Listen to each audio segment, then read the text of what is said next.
దీనికి మేము ఇచ్చింది 2.4 trillion economy US$, $42,000 per capital income. అది మా గోల్. ఇప్పుడు $3,100 per capital income as on today 2024-25కి. ఇది 46-47 కంతా 42,000 పెంచాలి. ఎట్లా పెంచుతారు అని మీరు అనుకున్నప్పుడు ఇక్కడ ఈ ఫిగర్స్ ఇచ్చారు, మీరు గుర్తుపెట్టుకోవాలి. 7.5% గ్రోత్ ఉంటే GSDP 75 లక్షలు అవుతుంది, ట్రిలియన్ లో 0.62 అవుతుంది. పర్ క్యాపిటల్ ఇన్కమ్ 13,18,795 అవుతుంది. 7.5 గ్రో అయితే 13,18,795 అవుతుంది. పర్ క్యాపిటల్ ఇన్కమ్ $10,384 అవుతుంది. అదే 10% గ్రో అయితే 130 లక్షల కోట్లు GSDP అవుతుంది. అదే మరిగా ట్రిలియన్ లో 1.03 అవుతుంది. పర్ క్యాపిటల్ ఇన్కమ్ 21,86,905 అవుతుంది. ఇది డాలర్స్ లో 17,250 అవుతుంది. లాస్ట్ 5 ఏళ్లు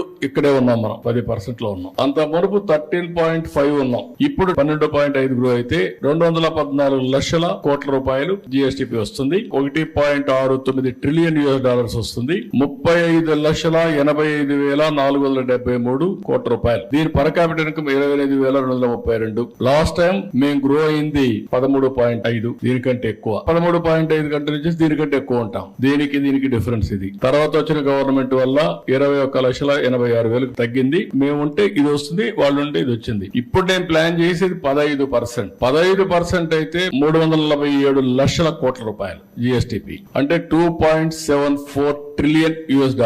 దీన్ని కూడా ఎక్సీడ్ అవుతాం. 15 గానీ కంటిన్యూగా చేయగలిగింది. పర్ క్యాపిటల్ ఇన్కమ్ 58,14,916 రూపాయలు. 46-47కి తలసరి ఆదాయం 58,14,316. ఈ రోజు తలసరి ఆదాయం 2,68,000. 2,68,000 58 లక్షలు అవుతుంది. ఇది గ్రోగా కలిగితే. అమెరికాలో ఉండే అమెరికన్స్ ఆదాయం $50,000. అమెరికాలో ఉండే తెలుగు వాళ్ళ ఆదాయం $120,000. అది కంపేర్ చేసుకుంటే అంత కూడా లేము మనం. అంటే ఇక్కడ పుట్టినవాడు అక్కడికి వెళ్తానే డబ్బులు సంపాదించే పరిస్థితికి వచ్చాడు. ఆ ఎన్విరాన్మెంట్ క్రియేట్ చేస్తే సస్టైనబిలిటీ ఎట్లా వస్తుందో ఒక ఎగ్జాంపుల్ చెప్పాను మీకు.